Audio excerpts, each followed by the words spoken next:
শ্ৰী অনিৰুদ্ধ মৈত্ৰীয়ে হাবি এখন দেশত বৰ ধনী মানুহ আছিল। তেখেতৰ দুজনীকৈ ঘৈণীয়েক আছিল। ডাঙৰজনীৰ নাম আছিল লাগি আৰু সৰুজনীৰ নাম আছিল এলাগী। লাগীৰো এজনী ছোৱালী আছিল আৰু এলাগীৰো এজনী ছোৱালী আছিল।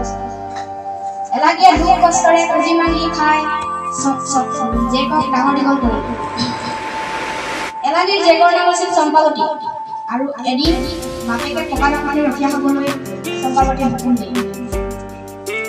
তাই বনৰ ওপৰত বহি গীত গাই থাকোঁতে হাবিৰ মাজৰ পৰা এটা কোনোবাই উত্তৰ দিলে, ধান খা চাউল খা, চম্পাৱতীক বিয়া কৰাই ঘৰলৈ যাব।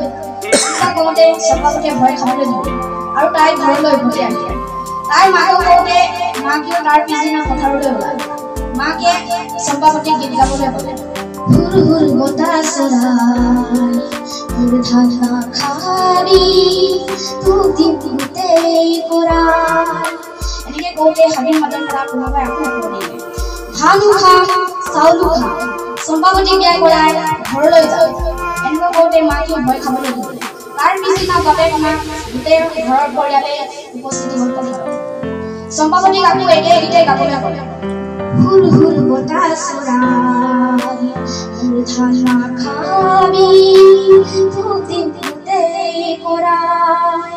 এনেকে কওঁতে বাপেকে উত্তৰ দিলে, তুমি দেৱতা নে ভূত, ওলাই আহা বাহিৰলৈ। তুমি যদি মোৰ ছোৱালীজনী সঁচাই ভাল পোৱা তেনেহলে ওলাই আহা। এনেকে কওঁতে হাবিৰ মাজৰ পৰা এটা অজগৰ এডাল ওলাই আহিলে। সেইটো দেখি অজগৰডালক দেখি চবে ভয় খাবলৈ ধৰিলে আৰু বাপেকৰ আজ্ঞা মতে চম্পাৱতীক এটা অজগৰৰ সৈতে বিয়া দিলে। লাগীয়ে ভাল পালে আৰু তাৰ পিছদিনা চম্পাৱতীক অজগৰডালে খাই পেলালে নেকি বুলি দুৱাৰখন খুলোতে ধন ধনে উপচি থকা দেখিলে। আৰু যেতিয়া তাই মনত দুখ লাগিল তেতিয়া বাপেকক কান্দি কুটি কৰি মেলি হ'লেও এডাল অজগৰ উলিয়াবলৈ ক'লে। তাৰ পিছদিনা অজগৰ এডাল উলিয়ালে। তাৰ পিছত লাগীৰ জীয়েকক এটা অজগৰৰ সৈতে আকৌ বিয়া দিলে। তাৰ পিছদিনা ৰাতি হ'ল। ৰাতি হোৱাৰ পিছত লাগীৰ জীয়েকক ভৰিৰ পৰা খাবলৈ আৰম্ভ কৰিলে। আই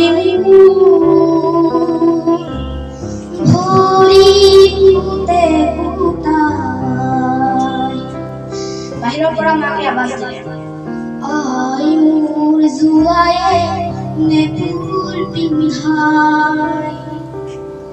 অজগৰে গিলি গিলি যেতিয়া কঁকাল পালে তেতিয়া আকৌ ভিতৰৰ পৰা জীয়েকৰ মাত ওলাল, আই মোৰ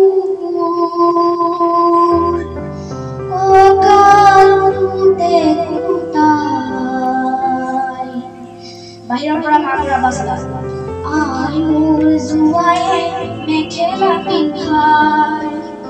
যেতিয়া অজগৰে গিলি গিলি দুখ পালে তেতিয়া ভিতৰৰ পৰা জীয়েকৰ মাত ওলাল, আই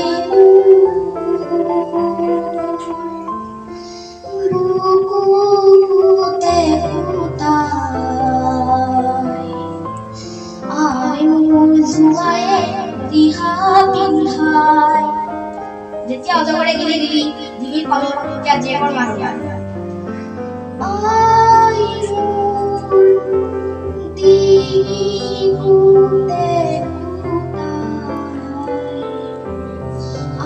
মোৰ জোৱায়ে মণি পিন্ধাই। যেতিয়া তাৰ ৰাতিপুৱা হ'ল তেতিয়া চাবলৈ গ'ল যে লাগীয়ে ইয়াৰ জীয়েকক ধন ধনে উপচি থকা নেদেখি অজগৰডালে খাই পেলাই আৰু তেতিয়াৰ পৰাই ভাবিলে যে বেছি লোভ কৰাটো বেয়া। আমি ইয়াৰ পৰা নীতি শিক্ষা পালো যে লোভে পাপ, পাপে মৃত্যু।